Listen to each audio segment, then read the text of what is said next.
আমরা কিন্তু ভর্তা মানে অনেক রকম সবজি দিয়ে ভর্তা করে খাই, কিন্তু আমি তোমাদেরকে বলবো অনেকে কিন্তু কুমড়ো খেতে একেবারেই পছন্দ করে না। এটা হলো কুমড়োর ভর্তা। তাহলে চলো ভিডিওটা শুরু করানো যাক। হ্যালো ফ্রেন্ডস, আমি সুস্মিতা, বং ব্লগার সুস্মিতা চ্যানেলে তোমাদের সবাইকে স্বাগত জানাই। আজ রেসিপি কুমড়োর ভর্তা, যেটা গরম ভাতের সাথে খেতে অসাধারণ লাগে। এখানে যা যা লাগছে সেগুলো হলো, দেখো আমি এখানে মোটা মোটা করে কুমড়োগুলো কেটে নিয়েছি। আর সাথে যা যা উপকরণ লাগছে সেগুলো হলো, এখানে আছে পেঁয়াজ কুচানো, কাঁচা লঙ্কা কুচি, কালো জিরে, রসুন, আর আছে শুকনো লঙ্কা। আর এখানে কিছুই লাগবে না, শুধু লাগবে একটু সর্ষের তেল। যেহেতু এটা ভর্তা, সর্ষের তেল তো দিয়েই করতে হবে। সর্ষের তেল দিয়ে না করলে কিন্তু একেবারেই টেস্ট আসবে না। কড়ার মধ্যে আমি পরিমাপ মতন সর্ষের তেল অ্যাড করে নিয়েছি। তেলটা যখন গরম হয়ে এসেছিল সেই সময় পেঁয়াজ কুচানোগুলো দিয়ে দিলাম। আর এই সময় কিন্তু গ্যাসের ফ্লেমটাকে মিডিয়াম টু লো ফ্লেমে রাখার চেষ্টা করবে, না হলে কিন্তু পেঁয়াজগুলো খুব অত্যাধিক কালো হয়ে যেতে পারে।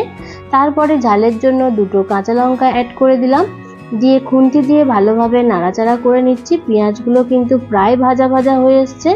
এখানে কিন্তু পেঁয়াজ বেশি ভাজবো না, তাহলে কিন্তু ভর্তার টেস্টটা একেবারেই আসবে না। পেঁয়াজ আর লঙ্কা ভাজা হয়ে আসার পর পেঁয়াজগুলোকে তুলে নিচ্ছি। একই তেলের মধ্যে দিয়ে দেব কালো জিরে, ঝালের জন্য শুকনো লঙ্কা, আর দিয়ে দিলাম গোটা রসুন। সমস্ত কিছু আবারও ভেজে নেব। আর এখানে কিন্তু আমি রসুনের পরিমাণটা অনেকটা দিয়েছি। যারা রসুনের গন্ধ পছন্দ করে না তারা কিন্তু দুটো কোয়া আর কি ইউজ করবে। তবে আমার রসুনের স্মেল ভালো লাগে, তাই আমি এখানে রসুনের পরিমাণটা বেশি দিয়েছি। তবে তোমাদেরকে একটা কথাই বলবো, ভর্তাতে কিন্তু রসুনটা দিলে খাবার টেস্টটা আরও বেড়ে যায়। তারপরে সমস্ত কিছু ভাজা হয়ে যাবার পর তুলে নিলাম। একই তেলের মধ্যে কেটে নেওয়া কুমড়োগুলো অ্যাড করে নিলাম। এই সময় গ্যাসের ফ্লেমটাকে একটু হাই করে রেখেছি। তারপরে দেখো স্বাদ অনুযায়ী লবণ অ্যাড করে দিলাম, লবণ দিয়ে দিলাম। আর তারপরে রঙের জন্য দিয়ে দিলাম হলুদের গুঁড়ো। যদিও এই হলুদের গুঁড়োটা তোমরা একেবারেই স্কিপ করতে পারো, ওরকম কোনো ব্যাপার নেই যে হলুদের গুঁড়ো দিতেই হবে। আমি যাতে আরেকটু রং ভালো আসে তাই জন্য এখানে হলুদের গুঁড়োটা ব্যবহার করেছি। তারপরে গ্যাসের ফ্লেমটাকে একেবারে লো করে দিয়ে 10 মিনিটের জন্য ঢাকা দিয়ে রেখেছিলাম। 10 মিনিট পর আবারও ঢাকাটা খুলে নিলাম, নিয়ে আবারও নাড়াচাড়া করে নিচ্ছি।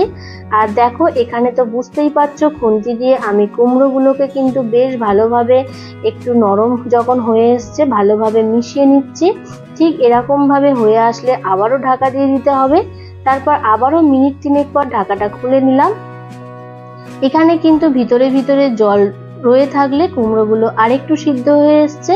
এখানে তো তোমরা দেখে বুঝতেই পেরেছো কুমড়ো কিন্তু একেবারেই সিদ্ধ হয়ে এসছে, অনেকটা নরম হয়ে এসছে। তারপরে কুমড়োগুলোকে খুন্তির সাহায্যে এরকম ভাবে মিশিয়ে নিলাম। ব্যাস, আর কিছুই লাগবে না। আলাদা আর একটা পাত্রে যে পেঁয়াজ, রসুন, তারপরে লঙ্কা, কালো জিরে যে সমস্ত ভেজে রেখেছিলাম সেগুলো আর কি আমি এখানটায় মিশিয়ে নিচ্ছি। তবে তোমরা যদি লবণের পরিমাপটা আরেকটু খেতে চাও, এখানে কিন্তু লবণ দিয়ে শুকনো লঙ্কাটাকে মিশাতে পারো। তারপরে দেখো কুমড়ো তো হয়ে গিয়েছিল, তার মধ্যে আমি কুমড়োগুলোকে দিয়ে দিলাম, দিয়ে এখানে ভালোভাবে মিশিয়ে নিচ্ছি।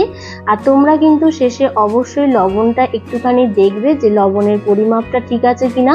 যদি লবণ কম থাকে তাহলে আরেকটু লবণ অ্যাড করে দেবে, তাহলে আর কিছুই লাগবে না। একেবারেই কিন্তু কুমড়োর ভর্তা রেডি।